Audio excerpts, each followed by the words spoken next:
Hepinize salamlar. Bugün farklı bir konseptle karşınızdayım. Bugün sesli demeye çəkindiyimiz şeyler haqqında danışacağıq və zənn edirəm ki, siz də mənim kimi bəzi şeyləri dilə gətirməkdən çəkinirsiniz, bunları müzakirə etməkdən çəkinirsiniz. Artıq narahat olmanıza ehtiyac yoxdur.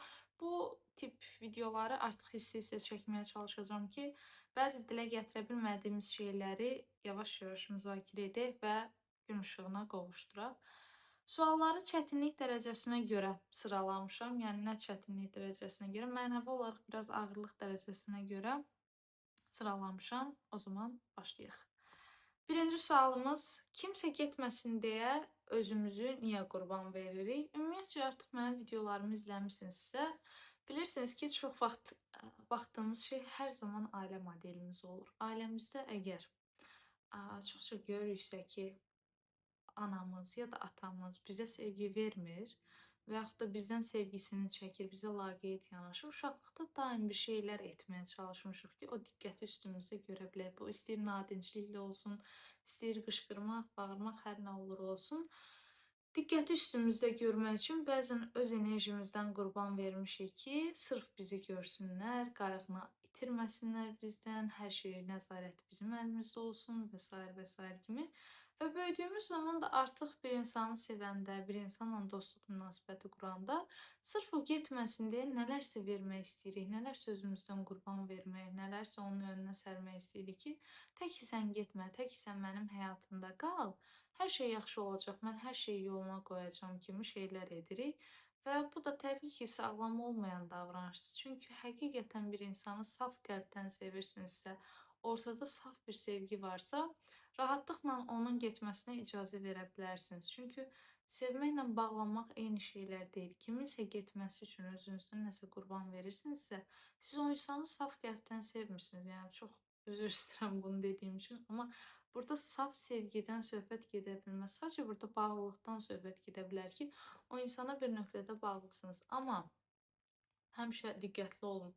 İlk dəfə bunu kimin üçün etmişdim? Kim mənlə sevgisini çəkməsin deyə ona nələrimisə qurban vermişdim. Bu nöqtədə zaten çox şey sizin üçün aydın olmağa başlayacaq. Digər sual: umursamaz insanlardan nifrət edirəm, həm də məni çəkirlər özlərinə. Bu mənim həyatımda ən çox qarşılaşdığım və mənə narahatlıqlarını insanların bildirdiyi şeylərdən biri olur. Ümumiyyətcə mən həyatım boyu çox soyuq və laqeyd bir insan olmuşam. Hələ də izlərini üstündə görürəm. Bilmirəm bunu sosial mediada nə dərəcədə yansıdıram, amma əlimdən gəldiyi qədər belə olmamağa çalışıram. Çünki ən dərinlərdə belə olmadığımı düşünürəm və bu tip insanların bir nöqtədə sizi cəzb eləməsi və bir nöqtədə də itməsi sizi özündən çox, necə deyim, normal hal hesab olunur. Çünki əgər bir insan sizə qarşı laqeyd yanaşırsa, demək onun sizə vermək istəyib də vermədiyi o sevgini almağın hələ də ehtimalındasınız. Məsələn deyirəm, biraz cümlə qarışıq oldu. Bir insan sizi sevə bilər və bunun fərqindəsiniz. Sizə sevgisini verə bilər. Burada ehtimal görürsünüz. Amma sizə laqeydlik göstərdiyi zamanlarda artıq içdən-içə ona qarşı bir nifrət hiss eləməyə başlayırsınız ki, bu insan məni saymır, mənə laqeyd yanaşır, məni umursamır. Bu insana qarşı nifrət edirəm. İçimdə dərin ona qarşı bir nifrət var. Çünki mənə o sevgini verə biləcək kimi mənə vermir onu. Onun o sevgini verməməsinə qarşı ona nifrət edirəm. Amma o çəkən hissə nədir? Bunu edə biləcək səviyyədədir. Bunu edə bilmə ehtimalı var. Hər zaman insanı ümid yaşadır. İnsanın ən son ölən şeyi onun hər zaman ümididir. Əgər ümidiniz öldüsə, demək siz də ölüsünüz deyə bir ifadə də var. Bilmirəm onu hardan eşitmişdim. Yəni insanın hər zaman ümididir ki, onu həyatda saxlayır. Və siz də onun o sevgini verə bilmə ümidinə qapılırsınız, o ümidə qarşı. Və belə olduğu təqdirdə həm ona çəkilirsiniz, həm ondan qaçmaq istəyirsiniz. Həm ona çəkilirsiniz, həm qaçmaq istəyirsiniz. Yəni burada bir, necə deyim, tərs tepmələr olur ki, bunları da yenə çox insanda görə bilirsiniz və bəzən uzaqlaşmaq bu sahədə sizin üçün daha sağlam bir hərəkət olacaq. Digər sualımız isə: bəzən çox aqressiv oluram və belə olmaq məni rahatladır, sanki özümü qoruyuram. Baxın, aqressiv olanda biz elə zənn eləyirik ki, o aqressiyamızı bir silah kimi istifadə edib insanların bizə toxunmasına, bizi incitməsinə mane olacağıq. Və bu aqressiya həqiqətən çox güclü bir silahdır, hansı ki, özümüzü qorumaq üçün də, başqalarını qorumaq üçün də bəzən yeri gəldikdə. Amma bəzi aqressiyaların səbəbi hər zaman indiki ana aid olmur. Bir insanın sizə bir şeyi, necə deyim, sakit bir şəkildə deməsi belə, məsləhət verər bir tərzdə, yəni yaxın olduğunuz bir insanın bunu deməsi belə sizdə bir qıcıq oyadırsa qəfildən, həqiqətən baxın görək o qıcıqlanma, o aqressiya indiki ana mı aiddir, yoxsa birikmiş o bir sürü anın aqressiyasıdır ki, siz artıq bir, necə deyərlər, fürsət tapdınız o aqressiyanı çıxartmağa və belə olmaq təbii ki, çox normal haldır. Bu hər birimizdə olur ki, bəzən aqressiyamızı o qədər güclü şəkildə istifadə eləyirik ki, və bu bizi bilirsiniz niyə rahatladır? Çünki özümüzdə o gücü görürük ki, okey, məndə bu güc var. Heç kim mənə toxuna bilməz, heç kim mənə təsir etməz. Çünki mənim aqressiyam var, mənim əlimdə bir silah var və bununla bütün sərhədlərimi çəkə bilərəm və heç kim mənə heç nə deyə bilməz, nə də eləyə bilməz. Çünki aqressiyam onlara göstərə biləcəyim bir pəncə funksiyasını yerinə yetirir. Biri ilə bir şeyi müzakirə ediriksə ya dalaşırıqsa, o qarşımdakı insan məndən böyüksə, mən ona cavab verə bilmirəm və çox zaman verməliyəm. Benim o qədər həkk etmişəm ki, böyükdür, cavab vermək olmaz, susmalıyam kimi düşüncələr. Bir halda ki, o səhvdir və mənə haqsızlıq edir, bir də yox deyə bilməmək ki, məsələn, birinci sualdan davam eləyək.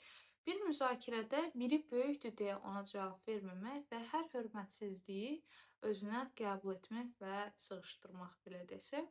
Ümumiyyətcə, bizim mentalitetimizdə bu var ki, böyük nə deyirsə haqlıdır, hər zaman böyüyün dediyinə diqqət yetirmək lazımdır ki, ona hörmətsizlik olmasın. Baxın guys, bir şeyə diqqət yetirin. İstəyir böyük olsun, istəyir kiçik olsun, istəyir sizin yaşıdınız olsun. Əgər bir insan sizin şəxsiyyətinizə toxunacaq dərəcədə bir şeylər deyirsə sizə və sizin şəxsiyyətinizi alçaldaraq özü üstünüzdə avtoritet bir fiqur olmağa çalışırsa, hər zaman orada bir yanlışlıq var. Bunu heç zaman unutmayın. Yəni bunun bir istisna halı belə ola bilməz. Bir insan sizi alçaldırsa, demək sizə hörmət eləmir o insan həmin anlarda. Və sizə hörmət eləməyən bir insana qarşı susmaq və cavab verməmək sizcə özünüzə etdiyiniz ən böyük hörmətsizlik deyilmi? İstəyir bu böyük olsun, istəyir kiçik olsun. Ona görə bir nöqtədə özünüzə sual verin. Bu insan mənə qarşı bu hörmətsizliyi edirsə, mənim ona sadəcə bir cavab verməyim həqiqətən hörmətsizlikmi olar özümü qorumaq məqsədi ilə? Bu tip şeylərə diqqət yetirin ki, özünüzə olan inamınız, güvəniniz, sevginiz gündən-günə çoxalsın. Sizin psixikanız da artıq anlamağa başlasın ki, mən mənə hörmət etməyən insanlara kim olurlarsa olsunlar, bəzən bu bizim ailə fərdlərimiz də ola bilər, cavab verməyi və özümü müdafiə etməyi bacarıram. Bunun üçün heç bir damğa qazanmıram. Nə insanların gözündə o hayasız dediyimiz damğanı qazanmırıq, nə də ki, sərhədləri aşmış bir insan olmuruq. Bizim sərhədlərimizi aşan hər bir insana qarşı özümüzü ən azından müdafiə etmək hüququmuz var və bu hüququ özümüzdə görmək özümüzə qarşı duyduğumuz hörmətin ən böyük göstəricisidir.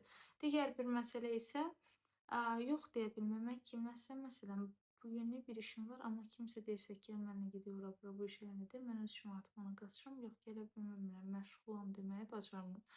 Baxın, biz bəzən bu keçid dövründən də asılı ola bilər, indi bunu yazan insanı qarşılayıram. Bəzi şeylər var ki, həyatımızda biz onları sınaya-sınaya görməliyik. Çünki bəzi şeylər həqiqətən deməklə bizə təsir etmir. Baxın, yaşadığınız çox şeyə fikir versəniz, görürsünüz ki, çox şey yaşamısınız və bəzi şeyləri yaşaya-yaşaya öyrənmisiniz. Məsələn, bir insanın sizə bir şey dediyi zamanlarda əvvəllər heç nə demirdiniz, indi deyə bilirsinizsə, bu bir yaşanmışlığın nəticəsidir, düzdür? Bu bir praktikanın nəticəsidir.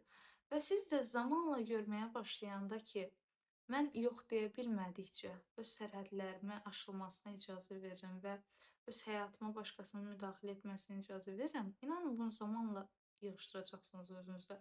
Və əvvəllər məndə bu bilirsiniz necə keçdi? Əvvəllər mən hər kəsə nə deyilirdisə, hər zaman hə deməyi, baş üstə icra eləməyi seçirdim ki, o insanlar məndən getməsin, məni necə deyərlər, məni elə görməsinlər ki, sanki mən çox umursamazam, laqeyd bir insanam, heç kim mənim vecimə deyil. Yəni bir sözün dişi el arasında pis insan olmamaq üçün hər zaman hə deməyi, hər şeyi yerinə yetirməyi seçirdim ki, qoy mən hamının gözündə yaxşı insan olum, hamı mənə yaxın olsun, hamı mənimlə olsun, mənim necə yaxşı bir insan olduğumu, necə bir minnoş ponçik insan olduğumu düşünsünlər. Və zamanla görməyə başlayanda ki, bu insanlara hansıları ki, hər işlərinə qaçıram, hansıları ki, hər zaman hə deyirəm, baş üstə deyirəm. O insanlar görürdüm ki, mən dediyim zamanlarda tam tərsi. Əgər işləri varsa onu yerinə yetirirdilər və yaxud da etmək istəmirdilərsə yox deyirdilər və mən bunun qarşısında şoka düşürdüm ki, bir insan necə bunu deyə bilər? Yəni bir insan necə mənim xahişimi qıra bilər? Axı mən onun xahişini heç zaman qırmadım. Və belə görməyə başladım ki, o insanlar mənim xahişimi qırsalar belə, mənə sərhəd çəksələr belə, mən onları hələ də sevirəm və hələ də onlara qarşı hörmətim, sevgim, içimdə onlara qarşı hələ də bu mülayim hisslər var. Və o zaman mənə danq eləməyə başladı ki, demək mən o insanları mənə sərhəd çəkmələrinə rəğmən hələ də sevirəmsə, onlar da məni bütün sərhədlərimə rəğmən sevə bilərlər. Ümumiyyətcə bir şey yadınızda saxlayın. Sizi sevən insan, ümumiyyətcə sizə hörmət eləyən insan, sizin yanınızda durmaq istəyən insan, istəyir dost olsun, sevgili olsun, yoldaş olsun, hər kim olursa olsun, sizin heç vaxt sərhəddinizi aşıb sizə hörmətsizlik etməz və sizin sərhədləriniz olduğunu qəbul eləyər bir nöqtədə. Bəzi insanlar deyirlər ki, bəzi qızlar əsasən bunu deyir ki, sevgililərinə qarşı ki, travmaları var, anası ona belə davranıb, elə davranıb, mən ona yaxşı davranım ki, mənim yanımda dursun, mən onu sağaldacam və sair və sair bu tipli sözlər, hansı ki, artıq bu ana rolunun xəbərdarçısıdır. Siz heç kimi sağalda bilməzsiniz, heç kimi yaxşı yerə gətirə bilməzsiniz. Bir insan özü dəyişmək istəmədiyi müddətcə, özü öz psixikasını düzəltmək istəmədiyi müddətcə çox təəssüf eləyirəm ki, siz heç bir insanı düzəldə bilməzsiniz. Və bunun üçün etdiyiniz hər çaba inanın ki, mənə boşunadır. Çünki siz boş bir stəkanı, hansı ki, onun altında deşikləri var, onu doldurmağa çalışdıqca, o su hər zaman o deşiklərdən getməyə başlayacaq. O deşiklər də bilirsiniz nəyi təmsil edir? İstəmsizliyi. O insan dəyişimi istəmirsə, və hardasa bir böyük yerdə olmaq istəmirsə, bir sağlam bir mental səviyyədə olmaq istəmirsə, siz o insanın qabına o qədər su doldurun ki, axır əvvəl o insan yenə suyu boşaldacaq və boş bir səviyyədə olaraq qalmağa davam eləyəcək. Ona görə də çalışın ki, öz sərhədlərinizə və istəklərinizə uyğun bir həyat yaşayın. Çünki bu həyatdan çıxıb gedəndə artıq tək yanıb yaxılacağınız şey öz sərhədlərinizi aşılmasına icazə verməyiniz və etmək istəyib də edə bilmədiyiniz şeylər olacaq. İlk növbəyə özünüzü qoymağı heç zaman unutmayın. Çünki bu sizin həyatda özünüzə verə biləcəyiniz ən böyük xəzinədir. Bu qədər hələki suallarımız, çox video uzun olsun istəmirəm. Bəlkə növbəti hissələrdə videoları daha uzun tutaram, daha uzun bir söhbət eləyərik. Və bir şey qeyd etmək istəyirəm ki, dilə gətirə bilmədiyiniz hər şey zamanla içinizdə yığılmağa və sizi həqiqətən çox aqressiv bir insana çevirməyə başlayır. Çünki bizim içimizdə o ifadə edilməyən hisslər, o zamanla yığılan hisslər hər zaman bir iynələmə funksiyasına sahib olur ki, çıxart məni burdan, çıxart, çıxart, çıxart. Ona görə bu tip videoları çəkməyimin səbəbi əslində bir nöqtədə həm öz içimi, həm də sizin içinizi rahatlatmaq və bəzi şeylərin həqiqətən gün işığına çıxmasına töhfə verməkdir ki, biz aydınlanaq, bəzi şeylərdə gözümüzü açmağı bacaraq. Ümid edirəm ki, video sizin üçün maraqlı və faydalı oldu. Növbəti hissələrdə görüşmək ümidi ilə hər birinizə uğurlar.